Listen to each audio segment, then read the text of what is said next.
কিরে এদিকে তাড়াতাড়ি আউট। তুই এগুলো কি পড়ছিস? বড় বড় কানের দুল, কপালি টিপ, তুই কি নিজের আয়নে দেখছিস বের হওয়ার আগে যেগুলো খুলে? আমি কি পড়বো সেটা কি তোকে বলে পড়তে হবে? তুই এটা নিয়ে নাক গোলাবি কেন? আমি 110 বার নাক গোলাবো, তোকে দেখে কি মনে হচ্ছে তুই জানিস? তুই বিয়ে বাড়িতে যাচ্ছিস, কোনো ভার্সিটিতে না যে যেগুলো খুলে। আমি যাব না। তো যাওয়া লাগবে না, এখন যেহেতু লেট হয়ে গেছে তুই ওঠ। আমি যাব না। তুই ওনার সাথে যাবি? তুই চলে যা। নিতো লেট হয়ে যাচ্ছে, চলুন। তুই সত্যি আমার সাথে যাবি না? যাব না, তুই চলে যা। গরম আছে, দ্রুত খেয়ে নিন, জ্বর মুখে ভালো লাগবে। আমি নিজ হাতে আপনার জন্য বানিয়েছি।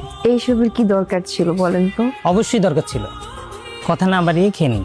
আচ্ছা, আপনার কষ্ট করতে হবে না, আপনি হেলান দিয়ে বসুন, আমি খাইয়ে দিচ্ছি। না, কোনো দরকার নেই, আমি খেতে পারবো। না প্লিজ আরে সমস্যা নেই, আমি পারবো। প্লিজ একটু সরি সরি সরি সরি, আমি মনে হয় আপনাদের পার্সোনাল স্পেসে ডিস্টার্ব করে ফেললাম, তাই না? আরে না না ভাই, আপনার ফ্রেন্ডের জ্বর আসছিল তাই আমি নুডলস বানিয়ে দিয়েছি। বসেন না প্লিজ। না না, ইটস ওকে, আপনি প্লিজ